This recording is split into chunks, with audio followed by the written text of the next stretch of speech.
Well, hey everybody, welcome to another episode of Totally Amazing Mushrooms. We got some pretty neat stuff for you today. We have some edibles, we have some autodigesters, and we have a whole lot of science and a bunch of other things to go along with it. So come for a walk with us and see what we can see. So we just came a little bit off the trail, and look at what we found. We found some Pacific golden chanterelles. These are Cantharellus formosus. These guys are a choice edible. And here's one of the distinguishing features of these guys is their gills are not really gills. They're kind of more like veins. And they're a little bit, like they're stronger, and they don't break off like gills do. These guys, another wonderful thing about them, worms and bugs don't normally like them. So they're normally like, this one's nice and solid. It's been here for a bit. And there's more just under here. See, they just hide. Beautiful little creatures.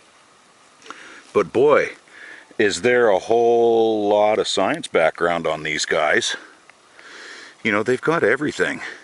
We're right back again down to the antiviral, antimicrobial, antioxidant, and these guys like the bleeding mycenas, the Mycena hematopus. These guys are also anti-diabetic, but they're also like they're loaded with different minerals and vitamins. They've got A, D, and E. They've got B1, B2. They've got B6. What else have they got? They've got calcium, they've got fiber, they've got iron, they've got polysaccharides, and I could just keep going on and on and on. I mean, I could just start listing off elements other than maybe uranium and plutonium and a few of those baddies, but these guys have potassium, they've got phosphorus, they've got manganese, so just, again, like you could pretty much just keep all of your vital statistics up just by eating mushrooms. It's pretty amazing. Oh, and they got protein too. I forgot to mention that. Yeah, wild. Well, these guys are going into the basket because I got a couple of lobsters in there, but here's one that's actually gone, and you can see the bugs didn't devour it. It didn't turn into primordial ooze. And oh, geez, there's more under there. Look at that. Nice. Again, when you find one, keep looking around, look under stuff, because they're always liking to hide. Wow, just look at these beauties. You can see they get that kind of peachy kind of color on their gill structure. Again, they're not true gills. They're kind of like veins or ridges. And you can kind of see this one actually is a little better to view to show that aspect of them. Oh, one of the things I totally forgot to say about as we were picking them there, now that we've harvested them, one of the major components in these guys is vitamin D3. Like, to the point of half a cup of them, so say, I don't know, say these 4 mushrooms right here, this little group of them, will give you anywhere from 30% to 100% of your daily vitamin D intake.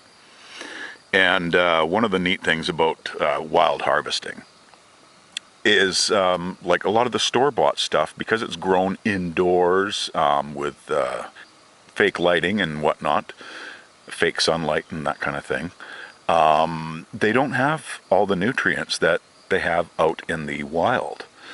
So these and like the maitakes and a couple of the other ones, they get all their vitamin D from the sun. And all the mushrooms you buy, the portobello buttons that you buy in the store, are all grown in the dark. So they don't get the vitamin D. Yeah, so you're not going to get any vitamin D from the portobello buttons or the portobellos that you get in the grocery store. So, as I say, a lot of the things that we're getting from the wild harvesting, we're getting out in, we're getting things that you wouldn't be getting from regular store-bought.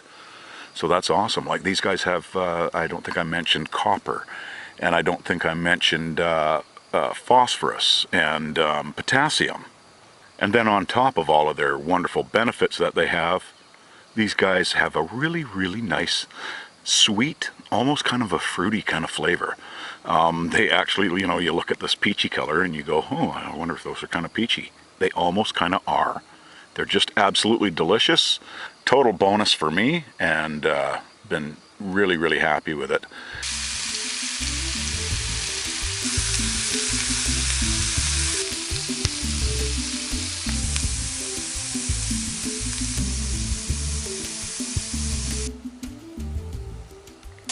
Alright, this is probably the biggest Phaeolus schweinitzii I have ever seen in my entire life.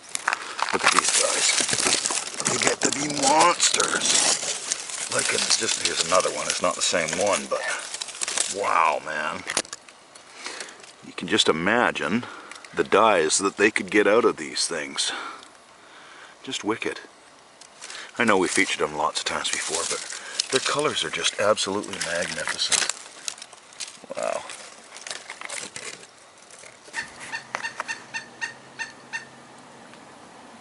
You can just see his red head there. You can just see his red head there. That's the pileated woodpecker. This guy's a chatterbox.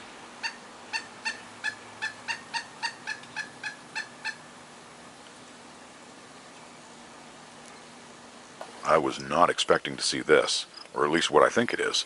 I think this is the paddy straw mushroom, Volvariella volvacea. But I mean, just because look at the size of this vulva, it's huge. Now it should be brown, from what I understand, but because I've never seen them before.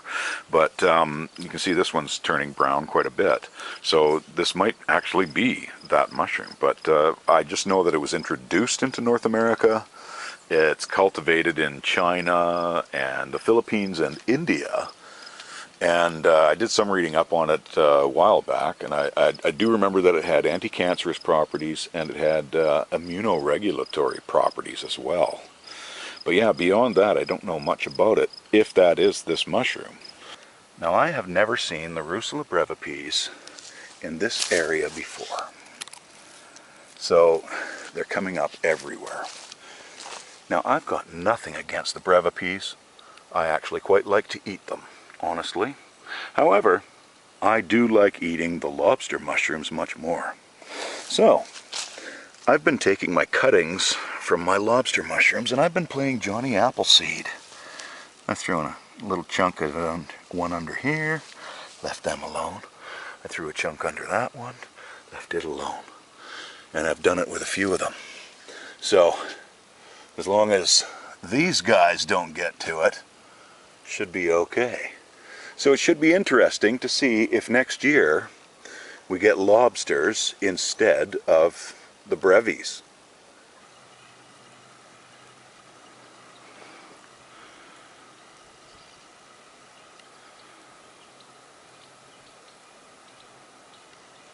I just happened to notice these guys in the crotch of this tree here. Oh, there's even more down here. These are Coprinopsis atramentaria, and these are the common inky caps. And what they have is coprin in them, and it does the same thing. It has the same effect on the body as a drug that they use for to treat alcoholism, and it's called disulfiram. And coprin does the same thing. It increases our body sensitivity to ethanol, so any alcohols and everything like that. And it's going to make your face get all red, and you're going to get all flustered, and just it's not a good thing. You're going to feel nauseous. You're going to start vomiting, and it's just not good. So these guys are edible if you don't consume alcohol with them, or up to 3 days afterwards, or possibly even 3 days prior to. So that's how long alcohol can stay in our system.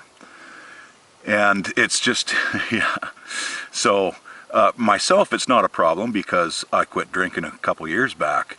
But, a lot of people like to have a beer after work and then, have maybe some mushrooms on their steak or something. And if you're throwing these on and you had a beer, you're not going to be happy.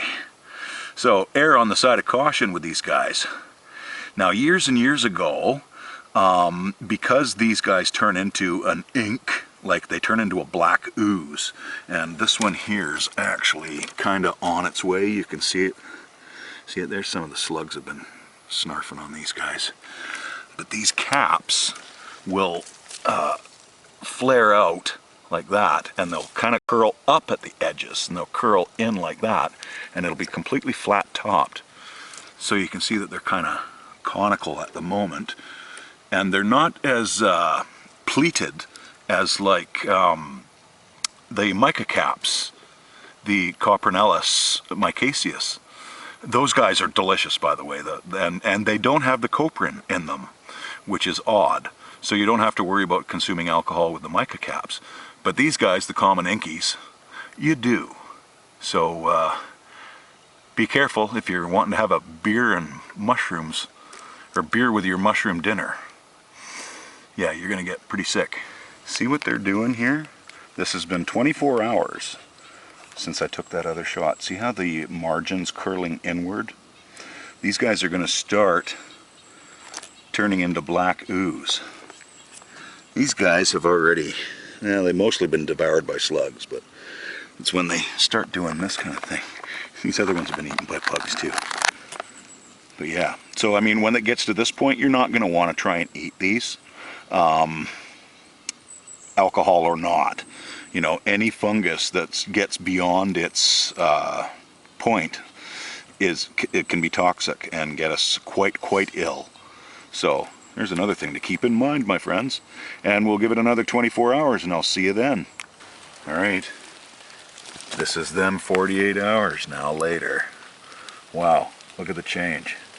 And here's what we got. And you can see that the slugs got most of it, but some of this ooze here it's all what's turned in. This was their spores. So what's happened is they have, what's left of them that the slugs didn't get, they auto-digested. So they digest themselves and they create this black ooze. And all their spores are all in here, and it just drops because they know that they've got a food source here. You can kind of see that it's all blackened around here, and that's their inky stuff that's come out of them.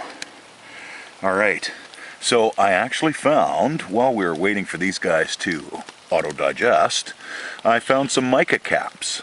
So we're gonna go and take a little journey and go and see those guys, and I'm gonna tell you a little history about them. And this is where I'm going to tell you the science about the Coprinus genus, which these guys were once part of, and so were the mica caps back in 2000, up until 2001 when they got separated. All right, so I will tell you a little bit more about these and the mica caps and even some of the shaggy manes on our journey back to go and find the mica caps. All right, so the Coprinellus micaceus history. In the 1600 or so, it was first described by a, I'm assuming, Roman botanist, because the name was Carolus Cluvius. So, first described by him, and, you know, but he thought it was poisonous, so he gave it a weird name. But none of that really even mattered anyways, because in 1753 they brought in the Linnaean taxonomy, which is the taxonomy we know today. So, you know, you've got your kingdom, you've got your phylum, you've got your class, order, family, genus, species. Okay, so in 1786, it got redescribed by a French fella, a French botanist, and his name was Jean-Baptiste Francois Pierre Bouillard, and he threw it in the Agaricus genus, so Agaricus micaceus. Now micaceus, mica, means grain of salt, and the suffix aceus means similar to. Okay, so that was fine. That lasted for about 14, 15 years. And then along came, what was that guy's name? Oh, Christian Heinrich Parsoons.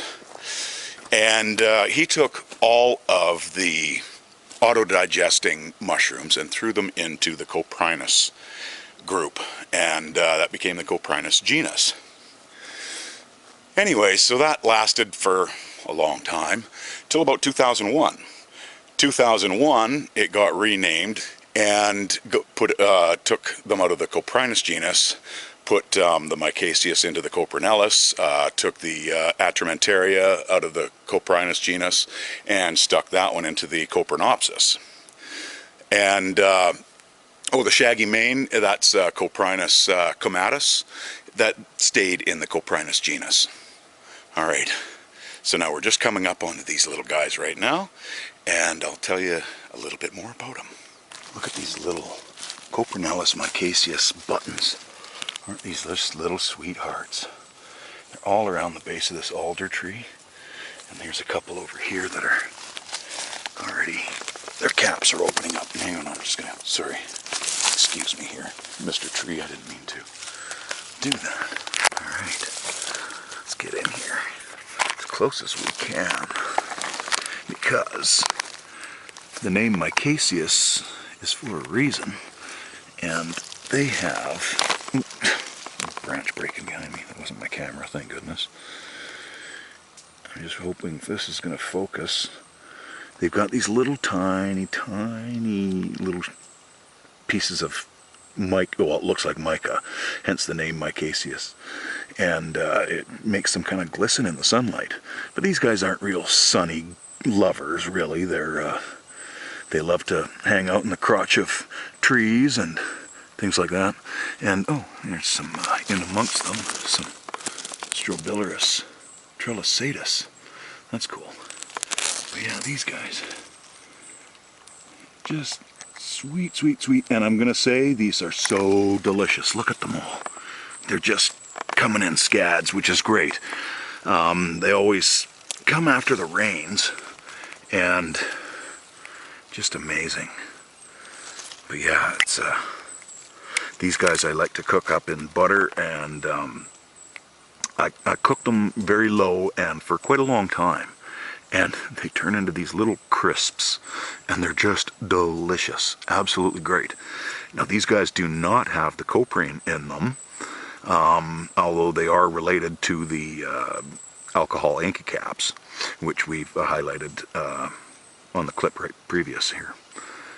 If I didn't have a bunch of lobster mushrooms sitting in my fridge, I'd be harvesting these little beauties, but I'll give them another day, because they were like all like those tiny little things yesterday, so wicked. Wow, has the weather ever been strange today? It's been dumping down rain, now it's sunny, and see some nasty clouds coming. It's probably going to get rainy again pretty soon. Alright, so a little bit about the science end of things on the Coprinus genus.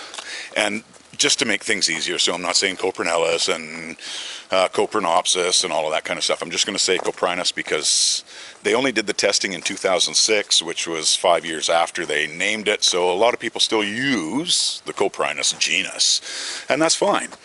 So that's what I'm going to use right now. The Coprinus are just amazing. Like, wow, man. Weird about the auto-digesting in itself. But then they're just amazing. They got anti-tumor qualities. They've got all the polysaccharides. They've got the polyphenols. So those are 3 different cancer-fighting compounds. They've got amino acids in them. So those are our building blocks for our DNA. So you've got adenine, guanine, cytosine, alanine, blah, blah, blah. They've got fatty acids. They've got anti-nematode properties. So those are those little kind of worms that sometimes you'll see in your mushrooms that go up the stalk or whatever. What else have they got? Oh, anti-protozoan. Now this one's weird. So those are like your diatoms, your parameciums, your amoebas. So anti that. And what else have we got? Well, of course, they've got vitamin C. They've got vitamin D. They've got vitamin A. They have calcium and iron and copper. Now, one thing about the Mycasius is those guys love sucking up heavy metals. So your mercury, your lead, your cadmium, those baddies, they will suck them up. If you're in like around a mill, don't harvest any mushrooms there, especially the micaceous. If you're around an old gas station, you know, that kind of thing.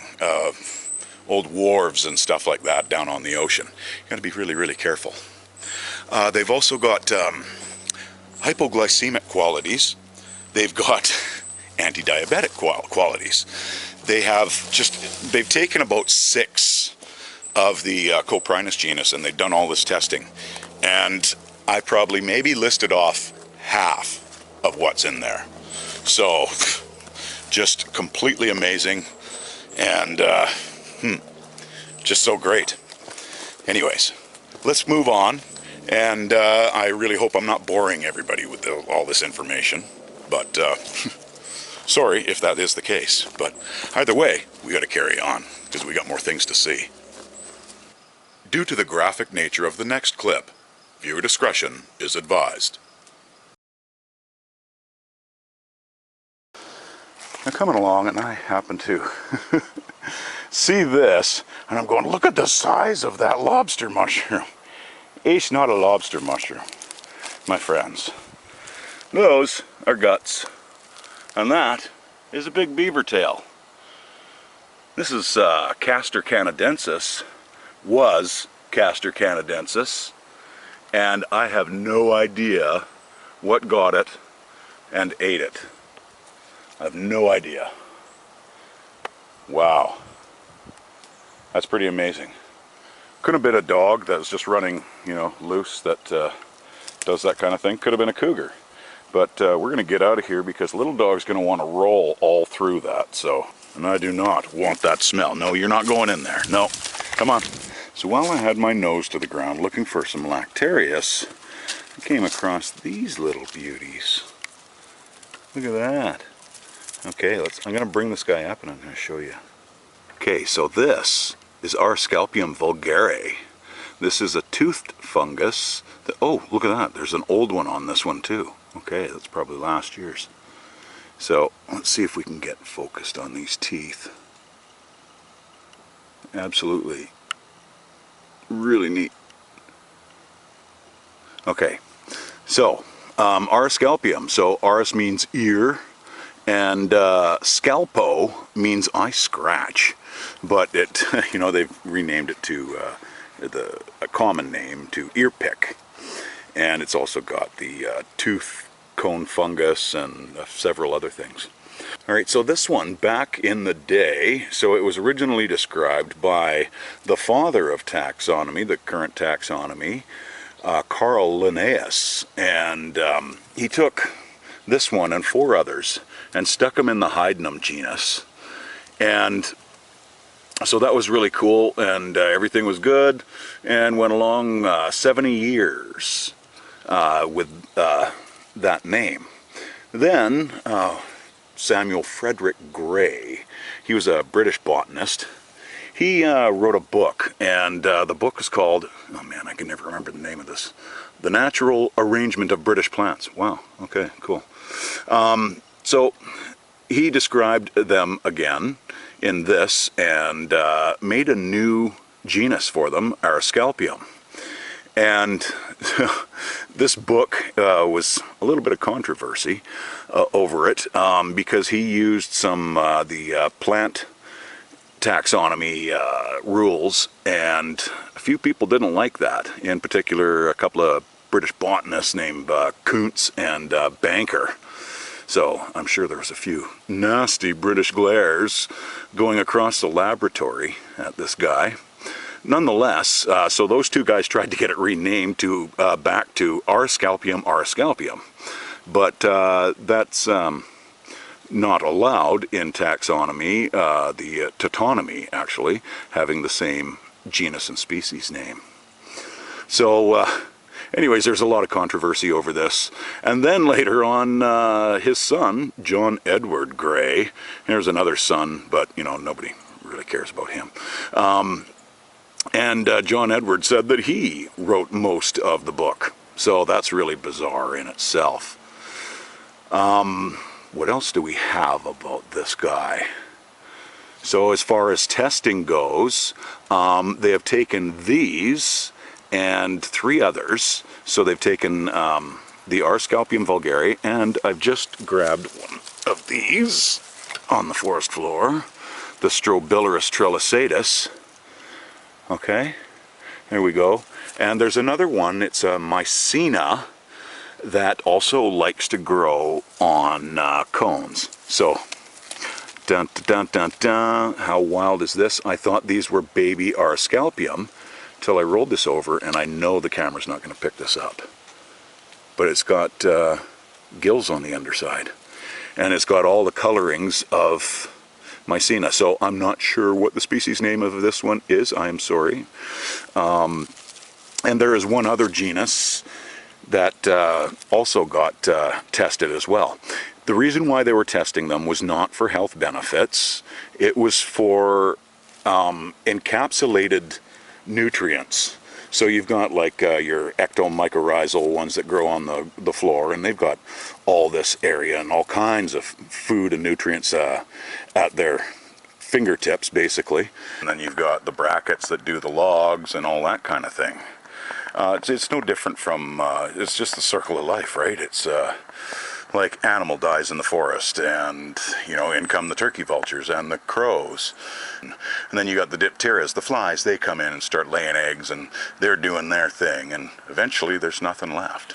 So they haven't got all the conclusions out yet as to this encapsulated food source. But these guys in particular, they've got little hairy little stipes on them.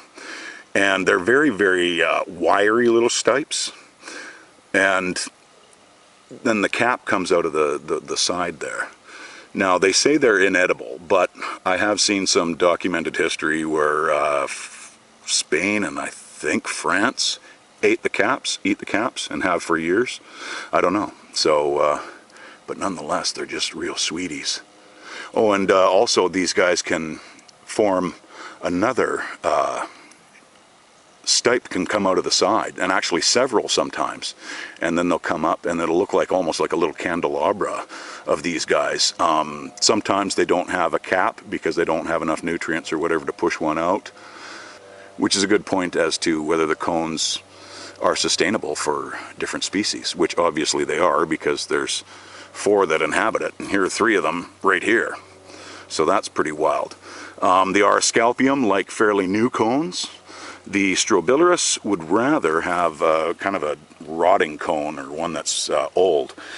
Quite often you're going to see them look like they're going to be growing out of the ground, but if you dig around, underneath the dirt is a cone, and that's what they're coming out of.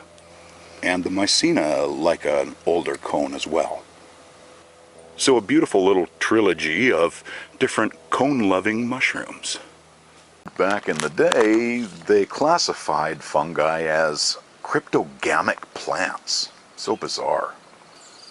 Alright everybody, that's it for another episode of Totally Amazing Mushrooms. Thank you so very much for coming along on our journey with us today. If you enjoyed what you saw, please hit the like and subscribe button. And stay safe out there, my friends. Until next time.